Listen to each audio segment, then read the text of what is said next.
How Ironjawz Beat Khorne. This is a series that I'm kind of reviving. Whenever a new book comes out, I'm going to do my darndest to sort of make a video on how each of the armies that I cover can beat this new book. It's a way for me to learn more about the army, for you to learn more about the army, and to give you some tips and tricks if you have to play them in the future. So we're not going to go over everything in the Khorne army. That would be ridiculous. We're not also going to go over things like points, because those things change over time. I'm hoping that this video will stay relevant for a while, hopefully through 4th edition and maybe even into 5th edition. We're also not going to go over like particularly powerful combos. So every army has that infantry, that cavalry, that hero that is just the best, that gives the best buff, that has the best combo, and we're not going to go over those things. We're going to assume that whenever you play your opponent, that they are playing the best thing that they can play on the table. What we are going to go over are all the things that you have to be careful of, all the things that you can play around. If your opponent has really good infantry with really good buffs, and you know how far they move, and there's no sort of tricky gotcha mechanics, it's irrelevant to you. It's like, you want to dictate the pace of the game. You want to fight them first. You want them to strike. Like, those things are decisions that you make on the table, and we're sort of talking about things that are gonna get you. Things like 3d6 charges, like teleports and charges, things that you can sort of deploy around, move around, and play around so that you can play your best game against Khorne. Does that make sense? I hope so. Thanks to all the patrons, Wybarian for the channel art, and Baron of Dice. Use code MDG to save 5% off your order. Wow. Okay, so battle traits. So we're gonna go over the Khorne battle traits. So one of the biggest, most important things against Khorne is to keep enemy and friendly units alive. They get buffed if you don't. They have this ability called, I guess it's called Blood for the Blood God and Skulls for the Skull Throne. Once per battle round, at the start of any turn, it's only once per round, they can spend points that they earn when units die. Every time a unit dies, they get a point, and they can spend these points to activate different abilities. So the fewer units that die, the fewer points that they get. So you want to keep things alive. Also, when they've lost, when half of the units rounded up, have been destroyed, Khorne sort of kicks into overdrive, and then all of their units, I think it's all of the units, get different buffs. So they get like crit mortals, extra rend, extra damage. So again, just in general, you want to try to keep units alive, enemy and friendly. This means that instead of trying to wipe a unit off the table, if it makes no difference to you, if it's just a unit of Ardboys over here with an enemy unit that has 2 models left, and it's like you've already won the fight and you control the primary, you're gonna maybe pile in a little bit differently so that fewer models are actually contesting, or sorry, fewer models are actually gonna fight. You're not gonna use all the attack, you're not gonna give them any buffs, right? Things like this. You want to keep units alive. Yeah. Blood drenched. Careful if you're playing an elite pig list. So essentially what this means is that it's half of the units, right? So if you're playing a very elite army that has 3 models, let's say, probably not 3, but 5 models, it means that when 2 of them die, that's half of your army. They have to kill half of total, right? But it just means that if you're playing few units, then this is going to happen faster. So you have to be a little bit careful if you're playing a big pig army. Like, rally becomes better. Murderlust. Murderlust is the very first of their battle traits that they get. Essentially what it is you roll, when they make a charge roll, they get to roll the 2 dice of the charge roll. After seeing the roll, they can then decide to use this ability once per turn. They roll a 3rd charge die, and they can replace one of the 2 charge dice that they previously rolled with this new roll. So it just means that their average charge roll when using Murderlust is 9.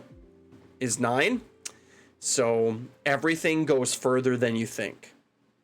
And they can even use this with a counter charge. Khorne might be the best charging army in the game right now, just because of how I mean, they don't get 3d6 charges everywhere, right? But just the consistency that they're going to be charging, and everything is going to charge further than you think. Khorne's going to get you. Keep your units further away if you don't want them to be charged. It's just going to happen. Yeah, Boss Rock Tower will turn this back into a fair army, right? Taking away a charge die. I don't even know. I think that if Murderlust, this is Murderlust. I think that Murderlust, the way that it works is that you get to replace one of them. So it means that if you charge with like, if your opponent has to subtract a die, they only get to roll one, and then they can Murderlust replace that with, like, they can replace the die that they rolled with another die. So the Boss Rock Tower is going to be very good here against Murderlust. They're just taking away one of their charge dice. Same thing with the Foot of Gork. So those are going to be good tools to help slow the army down if that's what your intention is. So there's other abilities too, right? They start off with Murderlust, and then there's a tree. So they have to unlock them in this order. So for Murderlust, you can get Divine Scorn or Punish the Pacifist, and then from Punish the Pacifist, you can go down the tree, right, to these next two down the list here. And then obviously the ones at the bottom are very, very good, right? They're very, very strong. I don't even think we're going to cover them because they're not like play around you mechanics. So Divine Scorn is one that we need to pay attention to. What Divine Scorn does is you pick 3 enemy wizards or priests within 6 of any friendly Blades of Khorne unit to be the target. Roll a die for each target. On a 3-up, subtract 1 from their power level to a minimum of 0, so it can just turn off your wizards and your priests. So an easy way to keep this from being disruptive from you is you want to keep your shaman and your war chanters at least 6 inches away from your front line where your opponents are going to be. This also just matters with like your opponents charging further than you think, right? If you're playing Weird Fist, if you're trying to keep your Ardboys wholly within 12, then you need to keep the shamans and the war chanters at the maximum distance they can be behind. You really want to keep them safe in the backline. You'll see that that's a recurring trend over and over again. Just with Murderlust and Divine Scorn, it's like keep those support heroes further away from the front line than you would need. Keep them screened out. Keep them blocked, right? More battle traits. We have Punish the Pacifist. If they're not in battle, I think it's friendly and enemy. Each unit, friendly and enemy, and each manifestation that is not in combat is the target. On a 1 to 2, nothing happens, but on a 3-up, you inflict 1 mortal wound on the target. So it'll be sort of a drain on your infantry heroes. Mega Boss in particular is of concern here. You might consider getting him into combat earlier than normal as a way of preventing at least a turn or 2 of this. This triggers at the beginning of the combat phase. Weird Fist will be helpful, right? Being able to have a 6-up ward against some of this damage will be good. But overall, this isn't a super powerful ability, but it will be really annoying for your like your shaman and your weird nub. It just basically means that like you have to be careful with Gorkora, right? Because if they're also getting damage from Gorkora, then it will yeah, like it can add up and they can just be dead, right? The next one is Murder the Mystic. Murder the Mystic. Pick up to 4 enemy manifestations to be the target, and then you essentially make a banishment roll, and for each one, and then if you banish it, it's gone, but it also does D3 mortal wounds to every enemy within 3 inches. So this is kind of scary for the manifestations that are going to be up on the battlefield, but they're not going to be up on the battlefield. I said earlier that using the Foot of Gork is going to be helpful, but it's not. We'll talk about that here in a sec. But Gorkora, if you cast it and you're within 3 inches of it, if your opponent wants to get rid of this, right, they can just be like, okay, like we're going to get rid of all the manifestations, and we're going to blow all these guys up that are kind of around it, right? So you have to be very careful with Gorkora, Foot of Gork, and the Mork Spit Marsh. Yeah, it's probably best just to focus on your own spells and not manifestations. And if you're gonna cast Foot of the Gorkora, you leave it for a turn, like turn 1, right? But as soon as your opponent is sort of heading towards Murder the Mystic, because again, they'll kind of signal, right? Because if they get Punish the Pacifist, it's like, okay, right? They're at least a full turn or round away from getting Murder the Mystic. So then it's like, okay, Gorkora can be used for another turn. Maybe I can get some of my manifestations out, maybe a little bit, right? But if they're getting Divine Scorn, then it's like, okay, time to get Gorkora away from me. But what you'll do is you'll cast Gorkora, use it for a turn, right? And then the next turn, you're going to move it away and use it maybe to zone out your backline. And that's the most that you're going to use with it. And then if your opponent wants to blow it up, it's like, okay, if you want to, it's not going to hurt me. You're just going to banish my manifestation. So if that's worth your blood tithe points, fine. Enhancements. There's a battle formation called Murder Host. Let's see, where is it here? Yeah, we'll make sure we actually pull it up here. Murder Host. Demon units that fought and are not in combat get to move D6 at the end of the turn. So it means that things like Scarbrand and the big Bloodthirsters, if they fight and kill the thing that they're in combat with, or if you Mighty Destroyers out of combat with them, or if you pull, like, for example, the Gorkora to Pig train, if you pull a model out of combat with them and they did get to fight, they get to move D6. So you just have to be careful. It can't end the move in combat, but again, Khorne is faster than you think. There is a HT stands for heroic trait called Magical Scorn. Subtract 1 from the casting rolls of wizards while they're within 12 of this unit. Subtract 1 from the chanting rolls of enemy priests while they're within 12 of this unit. So all you have to do is keep your wizards and priests away from this, outside of 12 from this hero. Again, we're just keeping these things back from the front line, out of the fight. But when we get into the specific units, we'll see how that's not really a good idea either. There's another heroic trait called Frenzied Taskmaster. Pick a friendly Blades of Khorne infantry or cavalry unit within this unit's combat range that is not in combat to the target. The target can move D6, but can't end that move in combat. If the target ends that move within this unit's combat range, it hurts them, but that's not relevant for us. Basically, they can pick a unit and give it an additional D6 move, right? And then they're getting buffs to charges. Again, Khorne is coming to get you. They're going to get you. There's an artifact of power called Collar of Contempt.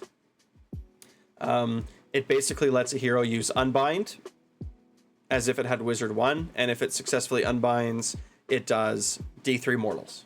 So again, this is another one of those, like, all my wizards and priests are gonna have, like, Punish the Pacifist and maybe this on top of them, and they're gonna just be taking more slow mortal wounds over the course of the game. So you have to be careful.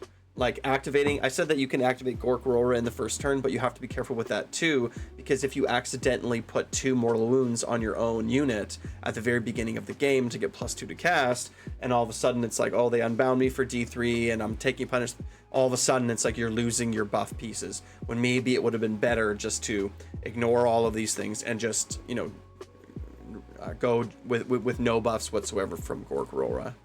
So, or maybe cast it and just keep it in the backline. We'll talk about that more in a bit. There's another artifact of power called Argath the King of Blades. You'd think that I would spell better. The King of Blades. Heroes get no wards. Ward rolls cannot be made for enemy heroes while they're in combat with this unit. So it's only Kragnos.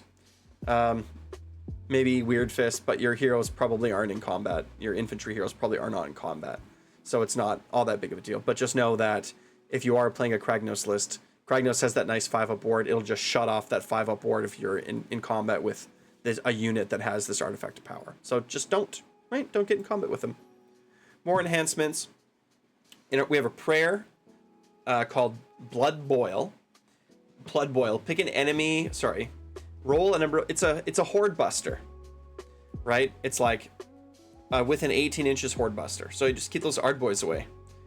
Send pigs to their altar to get the priest instead of 10 or 20 infantry units. If you send a reinforced brick of Ard boys into range of some of their priests, they're just gonna, you know, deal lots of mortal wounds, and we're weak to mortal wounds. So it's kind of tricky, right? There is a manifestation called Hexgore Skulls, and it just debuffs wizards, and it looks like skulls, right? So you just want to keep your wizards and priests outside of 8 inches of it. 8 is the magic number for Khorne. Lots of things have 8 inches. So just, yeah, instead of 6, if an ability would be 6, most of the time now it's 8 for Khorne. So yeah, keep this manifestation outside. It subtracts 1 from casting rules of wizards. Friendly or enemy, I guess. I'm not sure if there's no friendly wizards, I guess. Yeah, so not a big deal. There's another they have this other manifestation. It's just like a damage thing, right? Like you're not going to play around it. It just does what it says on the box, right? It's a big axe. There is, however, this bleeding icon. Remove this manifestation. This is the manifestation that they will probably be casting first, and it's the manifestation that you should be removing first. Essentially, what it does is it activates their if the roll exceeds pick a visible friendly Blades of Khorne unit wholly within 8 of this manifestation. Pick a Blood Tithe ability that you have not unlocked this battle. Roll a die. If the roll equals or exceeds the Blood Tithe, they get the ability. So what they're going to pick is they're going to pick some of these really, really good ones where it's like add 1 to hit rolls for combat attacks or add 1 to the attack characteristic, right? It's going to give them some good buffs. So if you see that bleeding icon, it's the one you want to get rid of, right? So banish it. Spending your time banishing is good because a lot of your wizards are going to be busy or are going to be hurt if they're doing other things, right? You can't cast your own manifestations, so might as well get rid of theirs. They also have a piece of faction terrain called the Skull Altar. And the Skull Altar, if I, like what it really does, the thing that it does that's scary for us is that it's able just to get rid of our manifestations if they're within 8 inches. Sorry, if they're within 18 inches. Let's see. Yeah, so they can put a guy up on it. I think it gives them +1 to their prayer, something like that. Nothing that we can play around. But yeah, 18 inches. They get to make a banishment roll, and it gives them Blood Tithe. If they get rid of your manifestations with this, it gives them Blood Tithe, and that's really bad because again, it's going to mean that they get to unlock the better abilities faster. So just don't have manifestations within 18 of it. And it's going to be kind of tricky, right? Because imagine if this is I don't know how big their altar is, but we can just say that this is it because we already have a nice 18-inch aura set up for it. It's like you're not going to have your manifestations within 18 inches of this thing. It's a lot of the table, right? So they're going to put it aggressively. You just can't bring manifestations in here, right? You just can't. If you do, you're just feeding them Blood Tithe points. So again, oops, sorry, that wrong screen. You can't bring manifestations within 18 inches of their altar. So probably better just to keep manifestations off the board. The only thing maybe that you can do is using Foot of Gork somewhere else, right? Or Mork Spit Marsh somewhere else.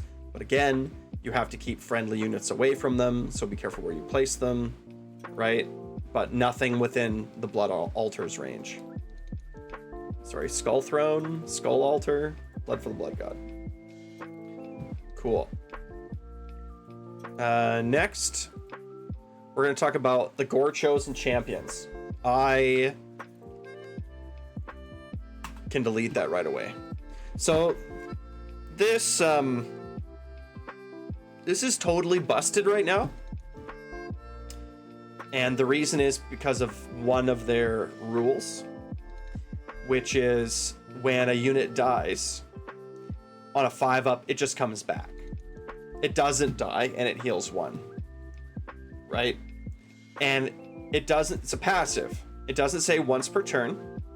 It doesn't say once per turn hero. It doesn't say once per turn army. Nothing like that. It says if it would be destroyed on a 5-up, it doesn't, and it heals 1. So you could activate 3 enemy or 3 friendly units in a row to fight this thing, and if they just keep rolling 5-ups, it's never going to die. They also all have 4-up wards.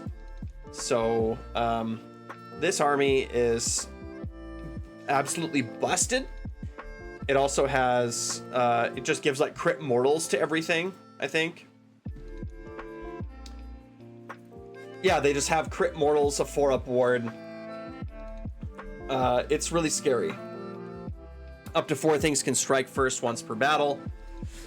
So it's probably going to get changed, but just know right now that it's totally busted. I've heard that TOs are just banning this from competitive play in their tournaments, right? They're like, you can't play the Gore Chosen Champions. So hopefully this gets fixed. Hopefully in the future, this is a fun thing that you can do that isn't as powerful as regular Khorne. I think that armies of renown are not meant to be competitively viable. I think they're meant to be fun and interesting, a way to play units and a way to like a play style that's different from your regular army. And if the army of renown is the go-to, it means there's either a problem with the meta, i.e. the season, or with the army book itself. So hopefully that's not a problem. And then the other one just isn't very good. It's not worth worrying about. Okay, so now we're going to look at some specific units, and we're going to talk about how like the kinds of gotcha mechanics or the kinds of things that might catch you off guard, and how best you can play around them. So up first we have Scarbrand. This is the named Bloodthirster. He is unique. He has a 5-up ward, but he has a 3d6 charge.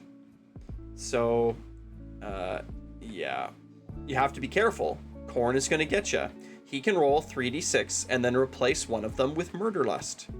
So if the average 3d6 charge is 10, this guy's average 3d6 charge is probably something like 13. So he's going to get into combat with you, right? This guy is as scary as he looks. He has 2 attacks that have 8 damage and crit mortals. So, like, it's not super likely that he's going to get both of them crit mortals, but it's just he's really scary. He does a lot of damage. He has 16 health, right? 16 health with a 5-up ward means even with max buffs, nothing's going to take him down in one turn. Nothing's going to take him down in one turn in your army. You would need like 2 or 3 units to all be activating one after the other. Because if this thing gets to fight, like if you activate a unit and then he gets to activate Scarbrand, he's going to decimate whatever thing is activating second for you. So a good strategy maybe is just to tie him up with Gorgruntas until you're able to actually like bring some real power to bear on him. But that's what Gorgruntas are for, right? Just to pin and be 15 wounds on a 3-up save. They'll probably survive 2 rounds of combat. But I don't even know if they will. Like, I don't even know if he will. Should we do some math? So it's 4 attacks, 3, 2, 2, 4. 3, 2, 2, 4. So 4 attacks, 1 model, 4 attacks, 3, 2, 2, 4. And this is, of course, without any of the other buffs. And then it's 2 attacks, 3, 2, 2, 8 with crit mortals. 2 attacks, 3, 2, 2, 8 with mortal wounds to hit, deals 8 mortal wounds. So against Gorgruntas with their 3-up save, it's going to almost kill them. Oops. It's going to almost kill a full health unit of Gorgruntas. But it won't kill a full unit of Gorgruntas. It'll be, on average, just shy, but pretty flippin' close. You could even use all-out defense and help them survive a little bit better. But yeah, he is as scary as he looks. Ironjawz don't really have debuffs, so you're probably just going to have to all-out defense against him, I guess. Again, that's not all he does, but these are the things you have to watch out for. Okay, so there's 3 other of these like greater demons. They're called Bloodthirsters. There's one that's anti-hero, there's one that's anti-monster, and there's one that's anti-infantry. Of course, don't bring a Mega Boss on Maw-Krusha into the anti-hero or the anti-monster one, right? Don't bring Kragnos into them. If your opponent's playing multiple Bloodthirsters, Kragnos or the Tusk Boss is going to have to fight the anti-infantry one, and the infantry one is going to have to fight the anti-hero and the anti-monster one, of course, right? There's a Bloodthirster called the Bloodthirster of Unfettered Fury. He's the anti-monster one. He lets you roll 3d6 charge and drop 1 die to a non-unique demon. So he can do it to himself, or he can do it to another one of these greater demons. Let's see, where is he? Yep. Bloodthirster, which one is it? Unfettered Fury. Yeah, he has some like he has some like anti-monster stuff, so don't fight him with a monster, right? He's got anti-monster +1 rend and all this, right? Yeah, once per turn, your movement phase, pick a friendly non-unique Blades of Khorne demon unit to be the target, so he can pick himself or he can pick something else. Yep, obviously don't let the big pig guy get into, or the anti-monster guy get into your big pigs. Same plan, tie him up with Gutrippus, or sorry, with Gore Gruntus. There's another Bloodthirster called the Bloodthirster of Insistent Rage. He's the anti-infantry one. He has like a crit thing where he does damage to everything within 8 inches. For this reason, he's known as the Boom Thirster. You just have to keep your infantry heroes and your other units that aren't going to be engaged in here, if you can avoid it, keep them outside of 8 inches of this thing. Right? Keep in mind that pile-in. Again, everything's going to be further back than you think. Yeah, keep the anti-hero one away from heroes. But the Bloodthirsters are cool. Like, they're nice models. They're scary. People are going to be playing them. So, we don't really have a lot of good anti-monster tech in Ironjawz. So, we're just going to have to weather the storm on these guys, I think. Skull Taker. This guy is awesome and really terrifying. Once per battle round, at the end of any turn, he gets to teleport into combat, so just within 3 inches of a hero that fought, but he can't teleport in range of combat with anything else. So, that means that if we look at our heroes, obviously our wizards and our priests and like an Arnboy boss are not generally going to get into combat, so he's not a threat to them. However, the Tusk boss, the Maw Crushers, and Kragnos definitely are going to be fighting. So he just gets to tell, and also those big based units are going to be harder to like zone this guy out. It's pretty easy for him to get into combat range. If we take, like, for example, let's take Gordrak. Oops, you're not Gordrak. I wanted Gordrak. And then this model, I don't know what base he's on. We're going to assume he's on a 40mm base. So that's we're just going to take, what's a good, he's probably going to be on a 40mm. So we'll just take a brute. Anywhere within 3, this guy can be placed, right? Anywhere within 3.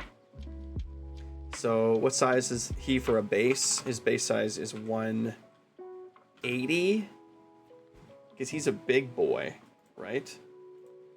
But like the key here is that he can't be, this little hero, the Skull Taker, can't be in combat range with anything else, right? So it means that if you're playing, for example, just like a regular Mega Boss, like a Mega Boss on foot, he's going to be a lot easier to zone out because your brutes and your Ardboys can sort of be surrounding him, like almost enveloping him, to make it a little bit more difficult. It's still going to be difficult, but if your Mega Boss is like squished in between 2 different units, it will be a lot easier to do. We'll do a demonstration of that too here. I was just desperate to find the base size of Gordrak. For some reason, I just can't find it. Gordrak. Does it tell me here? You'd think I would just know these things. 160. Not bad. I could have known that. But we'll do a little demonstration here. So the size of the aura is 3 inches. We're going to add it. That's too thick. Size 1. Nope. That's the wrong thing. Thickness 0.5. Okay, so it's just like inches. Okay, so this is a 3-inch circle around Gordrak. Which means after Gordrak fights, right? After Gordrak fights, this little enemy hero guy can teleport anywhere within range of him. He just has to be in combat. There's a lot of different places that he can be. Right? A lot of different places that he can be. And Gordrak might also be sort of off on his own, doing his own thing. It's so funny. You know, I learned this the other day, but the 60mm base is not 60mm in GW stuff. It's like actually a little bit more than that. The Mega Boss on foot's going to be a little bit easier, like I said, to zone out, because if you have, you know, if you have a bunch of Ardboys, let's say, that are hanging outside the Mega Boss, right, it's going to be a little bit easier to like zone out. So the Ardboys are going to have their 3-inch aura and they can't be set up within. So you can see how we're going to be sort of zoning him out. And then the brutes, if they're also, oops, within range, that's not what I wanted to do. If they're sitting on this side of him, right, and activating with him, it'll be much harder, right? Like here we've sort of zoned out this Mega Boss, which means the Mega Boss can get into the fight and fight without this little nerd showing up, without the Skull Taker showing up and getting you. But with a Maw Crusher, that's just going to be a lot harder, right? And again, especially if the Maw Crusher is like off doing his own thing, right? Even if we're like sandwiched in with Ard Boys on both sides, it's still going to be tricky, right? Oh, come on now, right? We're still leaving some space exposed on the top side here, right? The Ard Boys are not going to be able to get there enough, right? Like not even close.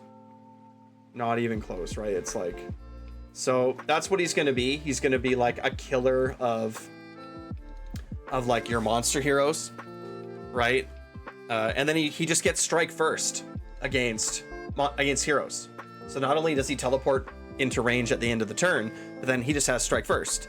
And we in Ironjawz have no ways of giving him strike last. So yeah, and then he just gets like bonus damage, right? Against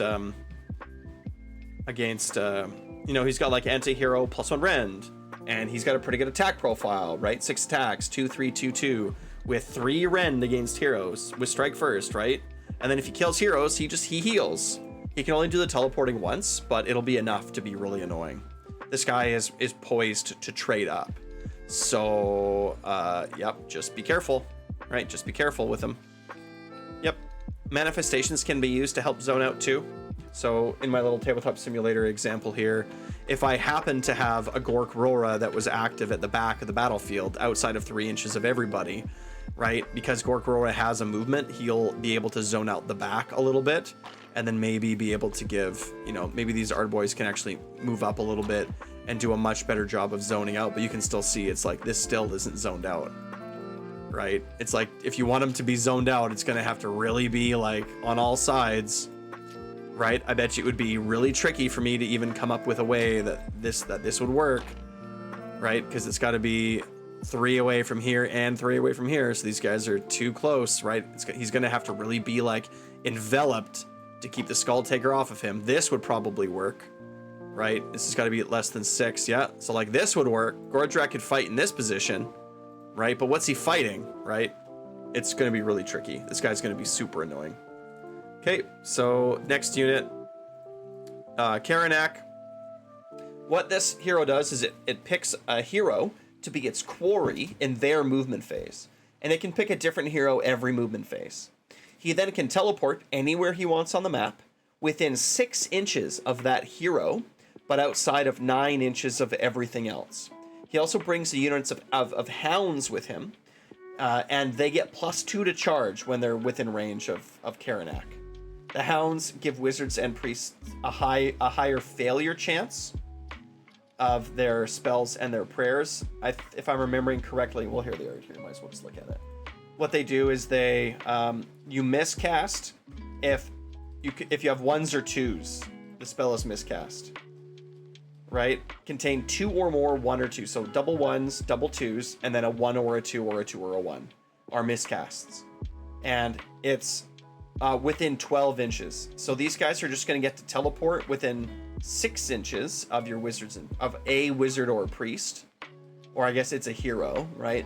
But a wizard or priest. And then if it's a wizard or priest, they're within 12. They just dramatically increase the probability of miscasts. Even if you're like getting plus to cast with Gorkora, they still increase the probability of miscast. So they're going to be hunting your shamans and your war enchanters. Keep them zoned out, right? Keep them blocked so that you can't teleport within 12 of them. It's going to be hard. I don't know how you'll do it. Maybe those big pigs in the back line, if they're just running around gaining momentum. Maybe you just leave some Gore Gruntas in the back line. Maybe you put your wizards and priests in a corner. Like, I don't know, but it's going to be hard. These guys are going to come in, right? We can use the Boss Rock Tower to take one of their charge dice away. That might help, right? Yeah, they'll get your boss rock tower if you have a shouty boss inside of it, right? They'll be able to get at your boss rock tower if you leave it undefended on the side. So they can also just teleport anywhere. They don't have to teleport next to the wizard or the priest. They can just say like, oh, I picked that hero or whatever, and then I'm just going to teleport way over here onto this objective. Or I'm going to teleport outside 9 of your units over here, and the hounds just get +2 to charge. The hounds aren't particularly scary, like they're not a big hammer or anything, right? So if there's 5 of them, they do throw lots of dice, but they have no rend. So against our good saves, if you all out defense, right, you're gonna be, you know, shutting a lot of that off. The other thing that he does is that he removes the effect of the beast keyword when they're close to him. So then the unit will suddenly have 5 control instead of 1. It's kind of a minor thing, but whatever. But yeah, it's 2 scary teleporty units that you have to play around for sure. Bloodstoker, this guy gives a bloodbound unit, so like the mortals, run and charge. So just remember, the guy with the whip, right, gives run and charge. That's one of those gotcha things too, right? All of a sudden it's like, oh, I'm gonna auto run them 6 and they move 5, so that's 11. And then I'm going to murderless charge them for a 9, so it's like that's 18, right? So like 22 inches away from a unit that's gonna get whipped by the Bloodstoker.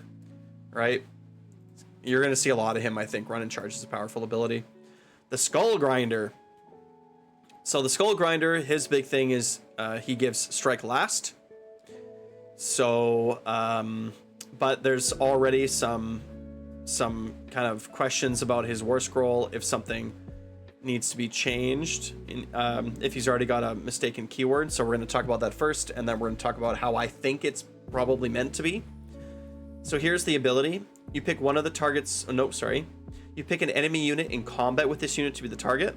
You roll a dice. If the roll is equal to or less than the target's control score, the target has strike last for the rest of the turn. So we think this is meant to be control characteristic, not the sum of the whole unit's control. Because then a unit of Ardboys would have 20 control. So this would be guaranteed every single time. This would be guaranteed to almost every single unit in the game. If that was the intention, why even bother with control? Just have it say, pick a unit, it gets strike last. But it doesn't. So we assume that what they mean is the control characteristic. So if it's an infantry unit with a control of 1, there's a 1 in 6 chance that it strikes last. But if it's a monster, then the probability of it, like with 5 control, is 83%. He also has anti-monster +1 rend, so it kind of feels like he's supposed to be anti-monster and have a higher probability of giving monsters strike last. He has a 100% chance of making Kragnos strike last, or anything with the trophy rack. So keep that in mind, right? So he's definitely, yeah, he's cool. The Deathbringer. So within 8 inches, on a 5-up, he denies commands within 8 inches. And there's no once per anything. He just, every time that you issue a command within 8 inches of him, on a 5-up, you lose the command point, but you don't get the benefit of the command. Shutting off all-out attack is going to suck. He also turns off counter charges, which also can really suck. He just moves up into range after he charges, right? And it's like, nope, sorry, your guys can't countercharge. That's it. But yeah, shutting off all-out attack is going to suck. He also has an ability where he rolls 2d6, and if it's greater, I think it's just greater, not greater than or equal to. Let's just double check. Yeah, exceeds the target's health characteristic. He just removes a model in that unit, right? It's like an auto slay for 1 model. So this is kind of scary with brutes and Gorgruntas. Gorgruntas in particular, right? It's like he rolls, the average of 2d6 is 7. So on average, he's just going to pick up a pig, right? Brutes too, right? He'll remove some of these elite infantry and our cavalry easily. So you'll want to fight him with, you know, Ardboys and I mean, brutes are better than Gorgruntas. Or you'll want to just blow them up as fast as you can, right? But like with impact mortals and stuff. He has a 3-up save with 6 health and no ward. So he's kind of squishy. Like, you can take him down, but it would suck. That ability is happens at the end of any turn, right? So if you can kill him in 1 round of combat, he won't get to remove anything. So once you're engaged with him, you want to take him off the board as fast as possible. Bloodletters. If they charged, I think it's if they charged. Let's just double check. I didn't put that in my notes here, but I think it's, if I remember, it's if they charged. We're just going to make sure that we do this correctly. Bloodletters.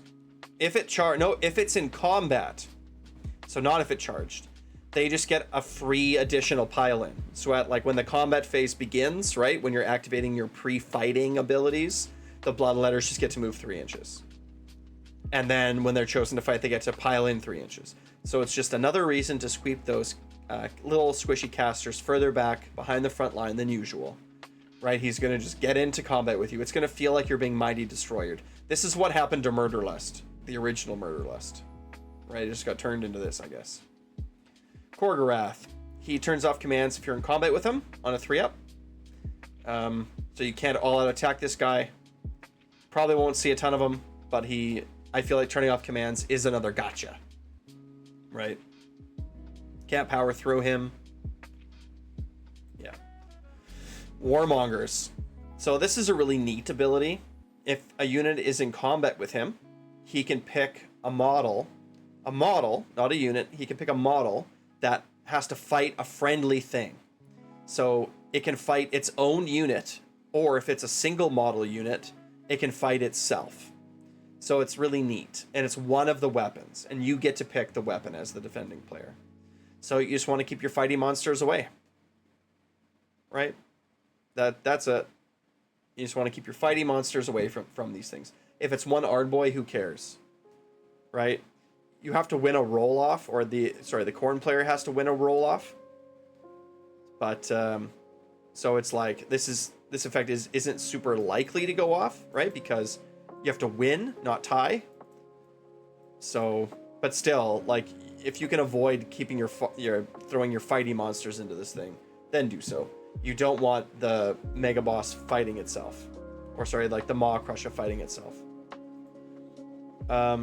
Pick a melee... No, sorry. If you win the roll-off, pick a melee weapon that the target is armed with. Your opponent must pick a visible unit. Right. So they pick the profile, and you pick the unit. So it's going to be like your best weapon profile, right? So just be careful with this thing. Stop hitting yourself, right? The Scourge of Gyan, Mighty Lord of Khorne. If this unit dealt damage to a hero, it gets destroyed at the end of the turn on a 5-up. Even if you kill it in that combat, right? Even if you kill the Mighty Lord of Khorne, still if he hits a hero on a 5-up, it's dead. So just keep your monster heroes away from this guy. Don't let him fight your monster heroes, right? I feel like with Ironjawz, a lot of Khorne is like, you have to pick what's going to fight where, right? The Bloodthirsters all have like anti-something, so yeah. You want to keep the monsters away from this guy, right? You want to keep your cavalry away from this guy. You want to, right? Like, it's a lot of that, right? Got to keep your fighting heroes away from this guy. Yeah. Scourge of Gyan Blood Crushers are super cool. If this unit charged in the combat phase on a 3-up, it gets to move 2d6 in a sort of second charge. This also works for counter charges. So if he countercharges you, and don't forget, Murderlust also works on the countercharge, so he's more likely to successfully countercharge, maybe the best countercharging army in the game, that on a 3-up he gets to move an additional d6. These things are going to be very mobile and are going to be coming in to get you, so just be super careful with them, right? Stay away from these guys. Hit them with Gore Gruntas, right? Get that anti-cavalry bonus. Don't let them charge you, you charge them. How fast are they? I can't remember. Let's just double check. I think they're like not super fast. I want to say that they're 10 inches move. Well, let's just double check. Yeah, they're 10 inches move, so they're not super fast, right? But be careful. They're going to get you. Okay, overall strategy. They are going to charge you, so be prepared. Removing a charge die with the Boss Rock Tower will help. However, you might consider deploying as far back as the primary will allow you to. This will help delay units from dying on both sides. One of the key ways to defeating Khorne is to deny them the ability to unlock their what are they called? Their battle traits, right? Skull for the Skull Throne, which is the ability that lets you unlock new abilities with your Blood Tithe, can only be done once per round at the start of any turn. If you can deny the Khorne player any units dying, which is going to be tricky, in the first turn, it means that they're, or at least because it's the start of the turn, right? When battle round 1 starts, obviously no units are dead. So if you can deny Khorne anything dying in the first turn, then on the second turn, they're not going to have any Blood Tithe. They're not going to be able to activate anything. So you're gonna prevent them from unlocking anything in the first turn, which means they can only unlock something in turn 2, 3, 4, and 5. You're gonna prevent them from having one of their battle traits on the board. Also, if you can sort of keep that, if you can do that, the same exact thing in the second round. So it's like, okay, something died, but only one thing died, and then they got this ability, and then only another unit died. So, you know, they spent their point, and now they only have 1 point. If you can deny them for a whole round of unlocking something, you're gonna just really cripple the army, right? They want to be able to get to these big things, and it's gonna be hard to stop them. But in terms of how many points they have, but you can sort of slow them down and how fast they're going down this tree right away at the very beginning of the game. If we wanted to kind of look at an example of something like this, right? If we wanted to take, like, let's just, what are we at here? The linked, so we'll just take this as an example, right? If I'm going to deploy an army, and this is the map that I'm looking at, right? It's like, well, let's put the Boss Rock Tower kind of far back, I guess, right? Yeah, whatever.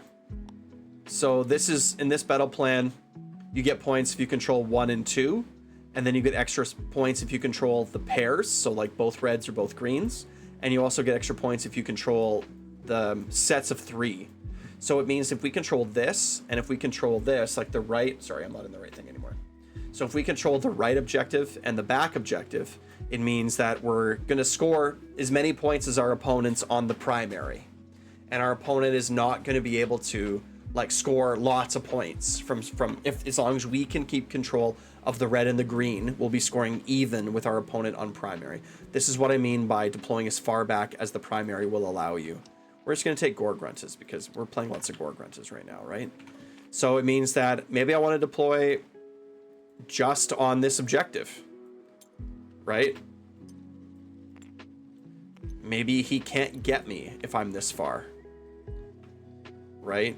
It's like, let's say it's maybe the fastest thing is like 10 inches. But I'm trying to think of what the fastest thing is that can run and charge. Right? That one cavalry, they're not bloodbound, so they can't run and charge. I bet you it's going to be... these guys are not actually super fast. They have a 3d6 charge. Oh, this one is. I thought they had 8 moves. Scarbrand has 8. That Bloodthirster has 12. So all the Bloodthirsters have 12, but Scarbrand. So it's like 20 inches. They can go on average. Nope, more than that. They can go 12, and then their charge is going to be like really high, right? So they might be able to get you off the line. But if they do, then they're really overextending, right? So they might be able to get you even if you're deployed all the way back here. Because it's a 3d6 charge with Murder Lust. So that's probably like 12. So it's going to be something like 24 inches on average. So maybe, right? Like, oh, they're so fast. But they have to deploy like in the right spots and everything too, right? What am I looking for here? Yeah, these guys move 10, but they can't run and charge. Where is that other cavalry unit? Maybe for Ironjawz, I should have mentioned these guys too. They have a 2-up save. 10-inch move, 2-up save, Bloodbound. These guys can run and charge. So they can go 16 inches with a command point. Why is that?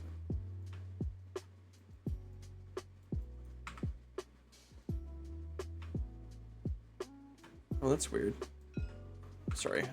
So they can go 16 inches, and then it is just a regular charge, right? So after 16 inches, the charge would have to be like 10, which is not, right? So even if you're deployed all the way back here, you're going to have a hard time getting away from them.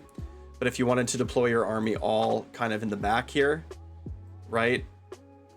You'll be giving up this primary at the beginning, but then hopefully you can like retake it. But I think you sort of get my point. The point is that if you can delay units from dying by deploying far back, if the primary is going to let you do that, it's an actual strategy that you can use. Manifestation positioning is also very important. You need to keep them away from your opponent most of the time and stay outside of 3 of them. You'll probably just not want to cast manifestations. And you want to keep your infantry heroes far back from the front line. But then you also have to worry if they're playing a Karanak coming in from the sides. So you're going to want to have your infantry heroes positioned in such a way where it's like, you know, they're going to be like in the center kind of. So if we're playing a bunch of pigs, right, it's like, okay, we got some pigs, you know, in the middle, kind of like whatever. We're going to play the primary here. And then we got more pigs over on the side. And then we're going to try to like keep our infantry heroes in the middle. Let's see, where's some good examples? Here we go. Right. So that hopefully they can kind of stay protected. And maybe our big pigs are going to sit. Going to spend a turn running, so when other things are moving up onto the battlefield or whatever to play the game, because we can't keep them in the back forever, maybe our big pigs are going to spend a turn running, and our casters and our buff pieces are going to sit like back here just to really zone everything out really effectively. But it's going to be tricky. It's going to be tricky. Khorne's coming to get you, man, and they're going to get you. They definitely are. So let me know in the comments below if there's something that I missed. Again, I'm not just looking at really powerful units. I'm looking at things that are going to get you, and ways that you have to play around the army.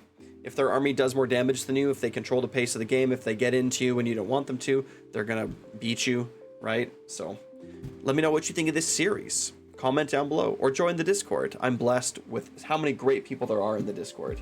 It's really a fantastic place. But if you do none of those things, like, subscribe,